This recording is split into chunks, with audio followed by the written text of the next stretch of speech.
Assalamualaikum warahmatullahi wabarakatuh. Kami dari kelompok 3 yang beranggotakan 4 orang, 1. Aka Suherman, 2. Anissa Indriani, 3. Daniar Siva Fauzia Harum, dan yang keempat Deni Lukmantoro. Kami dari kelompok 3 akan memaparkan materi tentang cybercrime. Untuk lebih jelasnya, mari kita simak bersama-sama video berikut ini. Untuk pokok pembahasan tentang cybercrime ada 4. Yang pertama, apa itu cybercrime? Yang kedua, contoh kasusnya. Ketiga, faktor penyebab. Dan yang keempat, penanggulangannya. Apa itu cybercrime? Menurut Widodo, cybercrime adalah semua kegiatan individu atau kelompok yang memakai jaringan komputer sebagai sarana melakukan kejahatan atau menjadikan komputer sebagai sarana kejahatan. Kemudian jenis-jenis cybercrime. Yang pertama, pencurian data. Ini merupakan tindakan ilegal dengan mencuri data dari sistem komputer untuk kepentingan pribadi atau dikomersilkan dengan menjual data curian kepada pihak lain. Biasanya tindakan pencurian data ini berujung pada kejahatan penipuan secara online. Yang kedua, carding. Ini merupakan penyalahgunaan kartu kredit, adalah kegiatan berbelanja menggunakan nomor atau identitas kartu kredit orang lain. Hal ini dilakukan secara ilegal dengan data kartu kredit biasanya didapat melalui tindakan pencurian lewat internet. Yang ketiga, menyebarkan konten ilegal berisi tentang informasi atau data yang tidak etis, tidak benar, dan tidak bisa jadi melanggar hukum.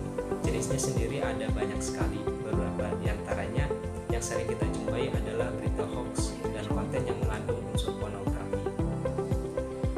Yang keempat, aksi ilegal.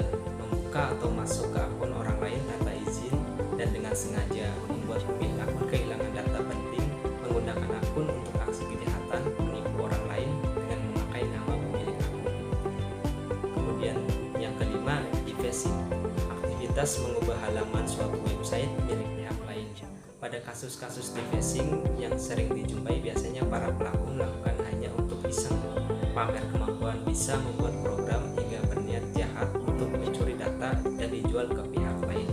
Kemudian yang terakhir, cyber teroris. Kejahatan dunia maya bisa masuk ke dalam kategori cyber teroris. Jika telah mengancam pemerintah, para pelaku cyber terorisme biasanya akan melakukan tracking ke situs pemerintah atau militer. Jenis cybercrime. Pertama, pemalsuan data. Tindakan kejahatan dunia maya dengan memasukkan data pada dokumen penting yang disimpan sebagai scriptless dokumen di internet. Salah satu praktik pemalsuan data ini misalnya pemalsuan dokumen pada situs e-commerce yang dibuat seolah-olah terjadi typo atau salah ketik sehingga menguntungkan pelakunya. Kemudian memata-matai. Kejahatan di dunia maya yang memanfaatkan jaringan internet untuk masuk ke sistem jaringan komputer pihak lain untuk memata-matai. Malware, satu program komputer yang mencari kelemahan dari suatu software. Biasanya malware diciptakan untuk membobol atau merusak suatu software atau sistem operasi. Malware terdiri dari beberapa jenis seperti worm, virus, trojan, horse, adware, browser, hacker, dan yang lainnya.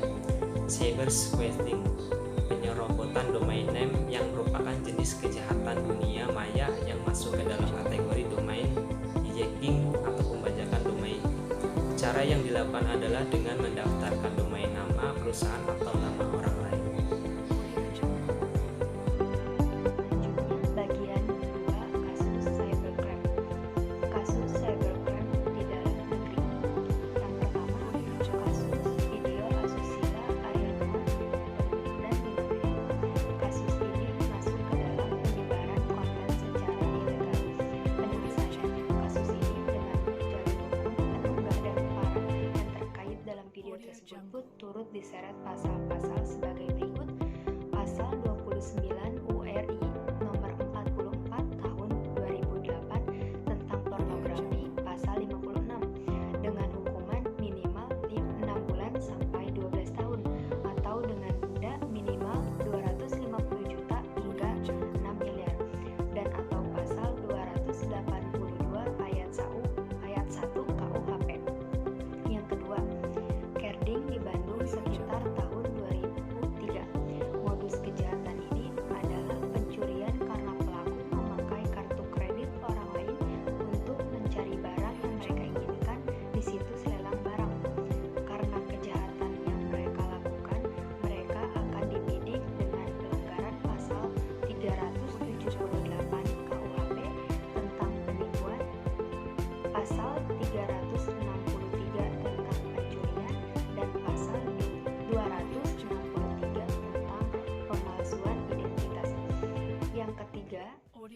pembobol uang bank swasta di Jakarta.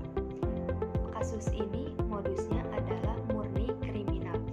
Kejahatan jenis ini biasanya menggunakan internet hanya sebagai sarana kejahatan.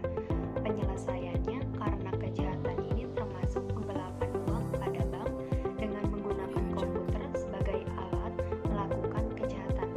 Sesuai dengan undang-undang yang ada di Indonesia, maka orang tersebut diancam dengan pasal 362 KUHP atau dengan pasal 378 KUHP, tergantung dengan modus yang dilakukannya.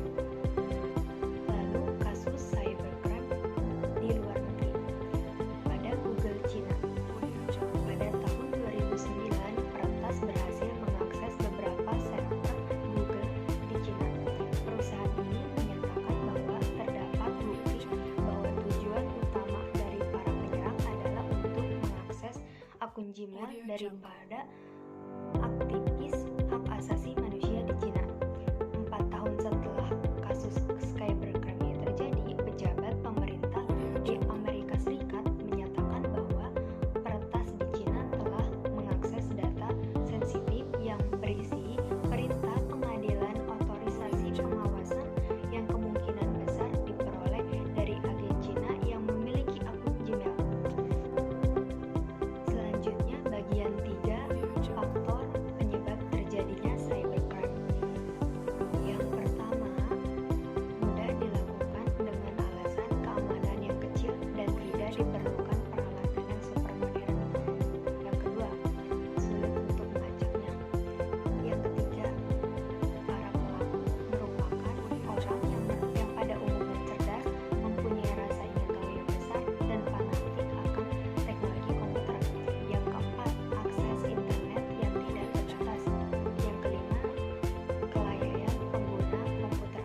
Yang keenam, yang terakhir, sistem keamanan jaringan yang lemah. Terima kasih untuk Mbak Daniar. Selanjutnya saya akan membahas beberapa hal pokok dari penanggulangan cybercrime. Yang pertama ada mengamankan sistem. Tujuannya yang nyata dari sebuah sistem keamanan adalah mencegah adanya perusakan bagian dalam sistem karena dimasuki oleh pemakai yang tidak diinginkan. Pengamanan sistem secara terintegrasi sangat diperlukan untuk meminimalisasikan kemungkinan. Kedua, membangun sebuah keamanan sistem harus merupakan langkah-langkah yang terintegrasi pada keseluruhan subsistemnya dengan tujuan dapat mempersempit atau bahkan menutup adanya celah-celah unauthorized actions yang merugikan. Pengamanan secara personal dapat dilakukan mulai dari tahap instalasi sistem sampai akhirnya menuju ke tahap pengamanan fisik dan pengamanan data. Pengamanan akan adanya penyerangan sistem melalui jaringan juga dapat dilakukan dengan melakukan pengamanan VTP, SMTP, Telnet, dan pengamanan web server. Kedua, ada penanggulangan global. Melakukan modernisasi hukum pidana nasional beserta hukum acaranya, meningkatkan sistem pengamanan jaringan komputer nasional sesuai standar internasional, meningkatkan pemahaman serta keahlian aparatur penegak hukum mengenai upaya pencegahan, investigasi, dan penuntutan perkara-perkara yang berhubungan dengan cybercrime.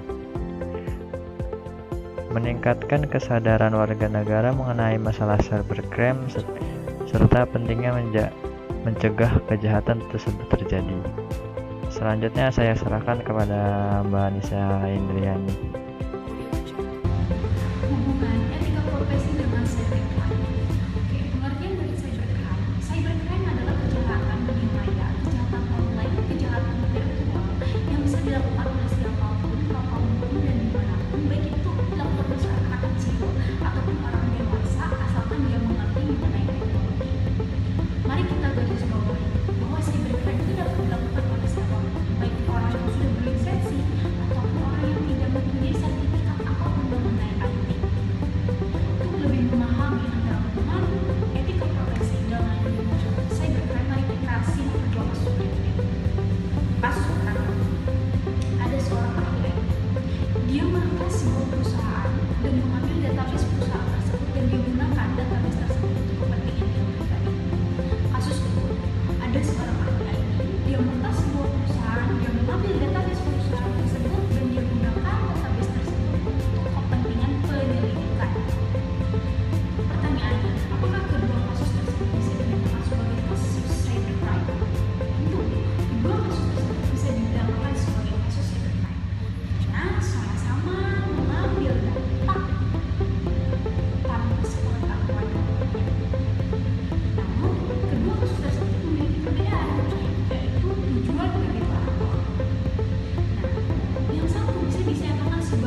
pengetahuan lebih mengenai teknologi, kita harus lebih pintar menilai, memfilter mana hal-hal yang baik, mana hal-hal yang buruk, dan mana hal yang lebih bermanfaat untuk kehidupan lainnya, dan mana hal-hal yang harus kita jauhi karena hal tersebut dapat merugikan. Mungkin itu materi yang dapat kelompok kami sampaikan. Mohon maaf bila dalam penyampaian terdapat banyak kekurangan dan juga kesalahan. Semoga teman-teman semua dapat memetik pelajaran dan juga mengambil hal-hal yang baik dalam penyampaian kelompok. Wassalamualaikum warahmatullahi wabarakatuh. Sekian presentasi dari